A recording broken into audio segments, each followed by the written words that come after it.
स्वागत है आपका 18 आवर्स स्वदेश पर। गुड आफ्टरनून, अपना समय देने के लिए शुक्रिया।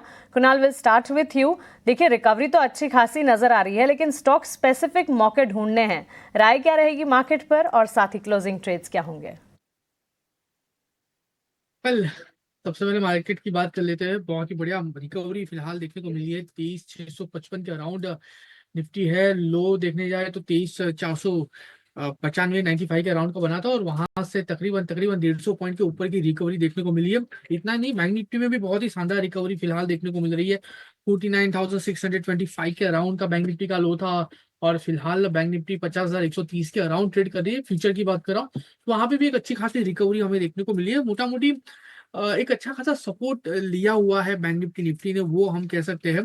एंड अगर ये रिकवरी के टाइम पे, अगर मार्केट क्लोजिंग के टाइम पे अगर इसी लेवल पे अराउंड क्लोज होता है, तो लाइकली चांसेस है कि एक अच्छी खासी मोमेंटम हमें फॉलो के थ्रू कल के ट्रेडिंग सेशन में देखने को मिल सकती है। सो इसी को मद्देनजर रखते हुए दो स्टॉक है, लार्ज कैप स्टॉक है, वहां पे खरीदारी करके चलने की सलाह है ना। खरीदारी करने के लिए दो मल्टीपल रीजन है। सबसे पहला जो स्टॉक है रिलायंस है। रिलायंस आज एक अच्छी खासी रैली यहाँ पे देखने को मिल रही है। रैली के बेस पे हम यहाँ पे रिकमेंडेशन नहीं दे रहे हैं, लेकिन आप देखो तो 20 MA के ऊपर फिलहाल स्टॉक ट्रेड करा है। उतना ही नहीं, प्रीवियस जो बॉटम था उसका भी सपोर्ट लिया हुआ है। और अगर मैं यहाँ पे कहूँ तो बॉटम फॉर्मेशन यहाँ पे हो रहा है, तो नीचे जाने के चांसेस फिलहाल कम लग रहे हैं, लेकिन यहाँ से बाउंस बैक के चांसेस रिलायंस में काफी अच्छे बन रहे हैं। तो रिलायंस यहाँ पे खरीदारी करके चलने की सलाह रहेगी। टारगेट एंड एसएल की बात कर लेते हैं। तो जिस हिसाब से रिलायंस ट्रेड कर रहा है, पहला जो टारगेट रहेगा 1290 का रहेगा। 1290 जैसे ही क्रॉस होगा 1325 तक के भी लेवल रिलायंस पे देखने को मिल सकते हैं। और एसएल जो आएगा, एसएल आएगा 1240 का। दूसरा जो कॉल है एशियन पेंट है। एशियन पेंट में भी एक अच्छी खासी मोमेंटम आज के दिन में देखने को मिली है। अगर मैं डेली चार्ट की बात करूँ तो डेली चार्ट में यहाँ पे बॉटम फॉर्मेशन लग रहा है, ओवरसोल्ड में है आरएसआई के बेस पे। यहाँ से एक अच्छी खासी मोमेंटम देखने को मिल सकती है। एशियन पेंट खरीदारी करके चलिए 2290 के एसएल के साथ। टारगेट की बात कर लेते हैं, 2375 पहला टारगेट होगा, और वो जैसे ही ब्रेक होगा ऊपरी लेवल पे 2435 तक के भी टारगेट देखने को मिल सकते हैं। तो ये तो मैंने ट्रेडिंग के पर्सपेक्टिव से बात की है, लेकिन अगर हमारे कोई व्यूअर है जिनको लॉन्ग टर्म के लिए भी अगर कोई अच्छा पोर्टफोलियो में स्टॉक ऐड करना है आज के टाइम पे, तो रिलायंस और एशियन पेंट दोनों बहुत ही बढ़िया स्टॉक है। बहुत ही बढ़िया रिटर्न यहाँ पे देखने को मिल सकते हैं।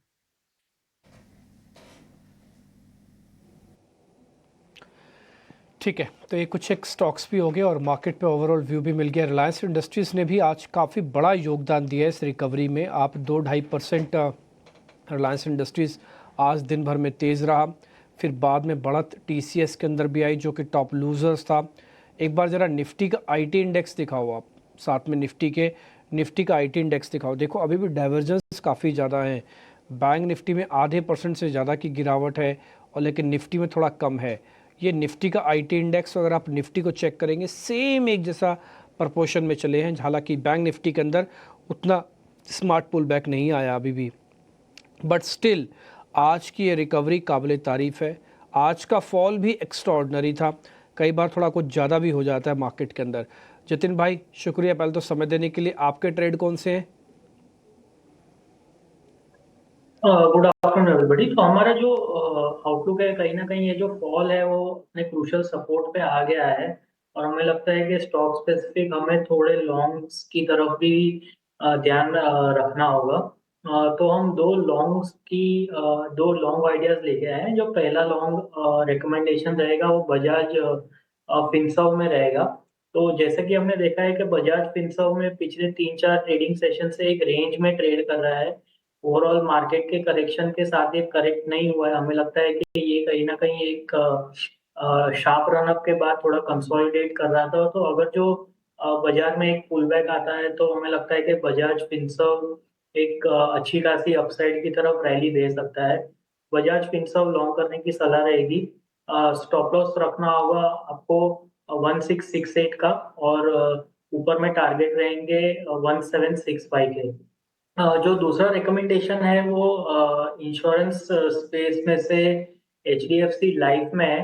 तो हमने देखा है कि जो इंश्योरेंस स्पेस की कंपनीज या है SBI life, HDFC life, ICICI Pru, ICICI GI, बहुत ही ओवरसोल्ड है डेली चार्ट्स के ऊपर। और हमें लगता है कि कहीं ना कहीं एक ट्रेंड रिवर्सल के संकेत है इन इंश्योरेंस कंपनीज में।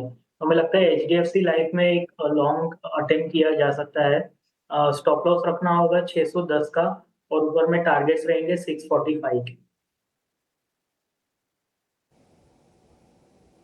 ठीक है, ये कुछ एक स्टॉक्स हो गए जो कि आपको मार्केट के वेटरन्स बता रहे हैं और ये बता भी रहे हैं कि अब लॉन्ग करो। देखो फिनकॉप हमने सुबह सुबह डिस्कस किया था, 2.5% ऊपर है, इंट्राडे प्रॉफिट बुक करके बाहर निकल जाएं इसमें जतिन, पूना वाला फिनकॉप। यस, देखिए पूना वाला फिनकॉप में ये जो फॉल आया था और उसके बाद जो राइज आया है आज के ट्रेडिंग सेशन में, हमें लगता है कि ये जो इंट्राडे में रैली हुई है वो आगे जाते हुए यानी आते हुए 1 से 2 दिनों ट्रेडिंग सेशन के लिए भी कंटिन्यू रह सकती है। तो अगर जो आप एक ट्रेलिंग स्टॉप लॉस मैं सजेस्ट करना चाहूँगा 319 रुपए का। 319 रुपए का ट्रेलिंग स्टॉप लॉस के साथ आप होल्ड करिए, अगर जो BTST पॉसिबल है तो करके लेके जा सकते हैं BTST भी। या पूना वाला फिनकॉप पर, लेकिन इस बीच यूनाइटेड ब्रूअरीज स्टॉक पर भी नजर डालेंगे। 5 से 5.5% की गिरावट के साथ कारोबार, और कंपनी ने एक्सचेंजेस को इन्फॉर्म किया है कि तेलंगाना में जो कंपनी सप्लाई करती थी वो अब बंद कर दिया है उन्होंने। इसकी 2 वजह है, एक बेस प्राइसेस 2020 से बढ़ाए नहीं गए हैं और ओवरड्यूज है तेलंगाना गवर्नमेंट से, जो करीब एनालिस्ट का माने तो 900 से 1000 करोड़ के ड्यूज अभी भी बाकी है, जिसके चलते तेलंगाना स्टेट को सप्लाईज कंपनी ने बंद कर दिए है। बड़ी नेगेटिव खबर, जिसके चलते 5% की गिरावट थी। स्टॉक थोड़ा सा रिकवर हो चुका है और अब भी 4.5% की गिरावट के साथ कारोबार कर रहा है। कुणाल, क्या राय होगी यूनाइटेड ब्रूअरीज पर?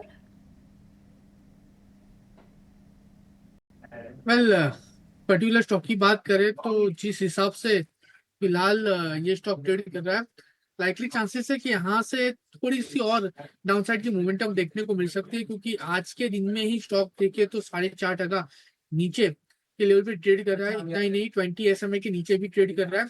लाइकली चांसेस है 1820 तक के लेवल ये स्टॉक में आने वाले दिनों में देखने को मिल सकते हैं, तो टोटली अवॉइड करके चलने की सलाह रहेगी ये स्टॉक में। ठीक है, तो ये नज़रिया यूनाइटेड ब्रूअरीज पर। लेकिन इस बीच KEC इंटरनेशनल स्टॉक की बात हमने सुबह के शो में भी की थी, करीब 6% की गिरावट यहाँ पर।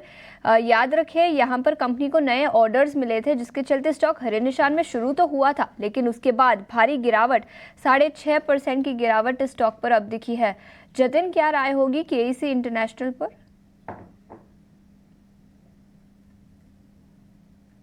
देखिए KEC इंटरनेशनल में एक ब्रेकडाउन देखने मिला है हमें लगता है कि वीकनेस मेरे को लगता है कंटिन्यू रह सकती है ये स्टॉक में टिल द लेवल्स ऑफ 1000, जो एक साइकोलॉजिकल सपोर्ट के तौर पे काम करेगा।